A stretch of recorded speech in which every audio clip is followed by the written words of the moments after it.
اس میں کوئی مسئلہ نہیں ہے کہ ایک انسان قلبی روحانی لحاظ سے کمزور ہے تو وہ خواب نہیں دیکھ سکتا، یہ بات نہیں۔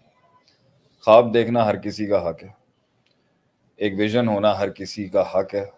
فرض ہے ان کے اوپر کہ زندگی ایک خواب کے تحت گزاری جائے۔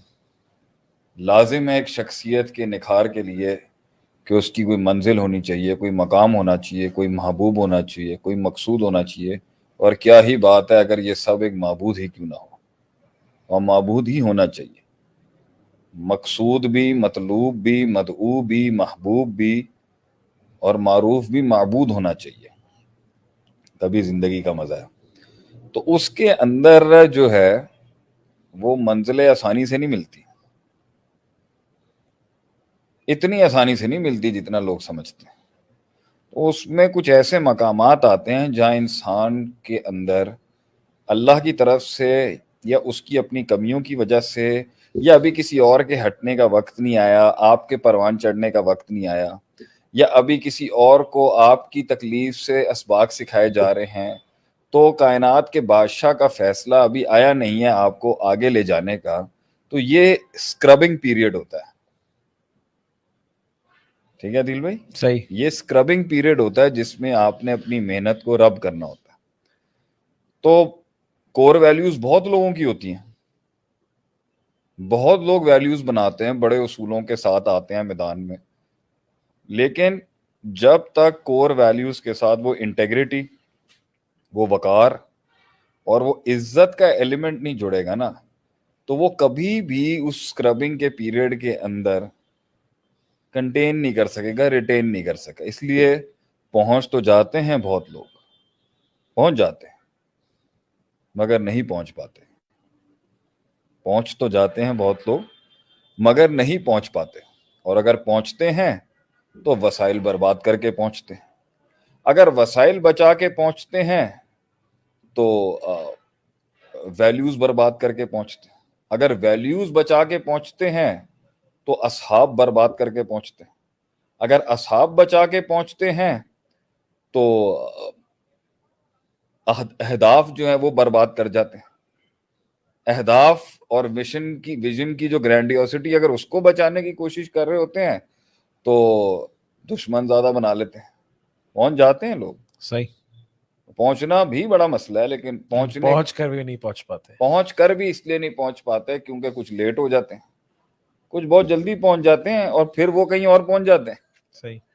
تو اس لیے اس کے اندر ایک لیول پر جب تھکن آئے گی نا زندگی میں، اور کائنات کا پورا میکنزم آپ کو ایک پروسیس سے گرائنڈ کر کے لے کے آ رہا ہوگا، اس کے اندر سب سے بڑی چیز اس ننھے سے پودے کو جس نے قدم رکھا ہوتا ہے طوفانوں کے اندر، سب سے بڑی بات ہوتی ہے کہ اس نے اپنی انٹیگریٹی لوز نہیں کرنی، اس نے عزت کا سودا نہیں کرنا۔ صحیح۔ مل جائے گا مگر وقار سے اور معیار سے گری ہوئی حرکت نہیں کرنی اس میں، تبھی تو وہ آگے سینہ تان کے بات کر سکتا ہے، تبھی تو اس کی تقریر میں وہ غم پیدا ہوگا، تبھی تو اس کی تحریر کے اندر وہ کرب پیدا ہوگا، تبھی تو وہ آنکھوں میں آنکھیں ڈال کے بات کر سکتا ہے عوام کی، تبھی تو وہ قوم کو ایڈریس کرتے ہوئے اس کے الفاظوں کے اندر ہچکچاہٹ نہیں ہوگی، الفاظوں کا ذخیرہ اس کے پاس سے ضائع نہیں ہوگا، اس کو پتا ہوگا میں نے کیا بات کرنی، کیونکہ سچائی اور ٹرانسپیرنسی جرت اور شجاعت کے ساتھ مل کے وقار اور سیلف اسٹیم اور سیلف ریسپیکٹ کے ساتھ ایک معیار پہ کھڑی ہوگی، تو ہی تو ایسے لوگ جب آتے ہیں سامنے تو بڑے بڑے لوگ جنہوں نے بڑے مقام پائے ہوئے ہوتے ہیں وہ ڈھیر ہو جاتے ہیں، کیونکہ ایک لمحہ آتا ہے ترقی کے سفر میں جہاں معاشرہ، سوسائٹی، یہ کائنات آپ کے بکنے کی قیمت لگا رہی ہوتی ہے، وہ آپ کو وائرالٹی نہیں دے گی،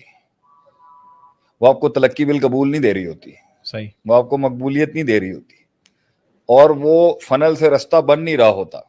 تو لوگ انہی وقتوں کے اندر جو ہے نا، یہی وقت ہوتا ہے انسان کے وقار کا، اس کے معیار کا، اس کی تربیت کا، اس کے اصولوں کا، اور اس کی اپنے آپ سے جو کمٹمنٹ ہے وہ کس لیول کی ہے نبھانے کا۔ جو اس کو نبھا کے پہنچتا ہے نا، واللہ ہی آپ دیکھیں گے ان میں ایک ایسا حسن اللہ ڈال دیتا ہے کہ قوموں کی قومیں کھینچتی ہیں پھر ان کی طرف۔ تو آخری جملے پہ اختتام کرتے ہیں، پھر آپ آگے کنٹینیو کریں کہ لوگ ملے لوگ ملے ہمیں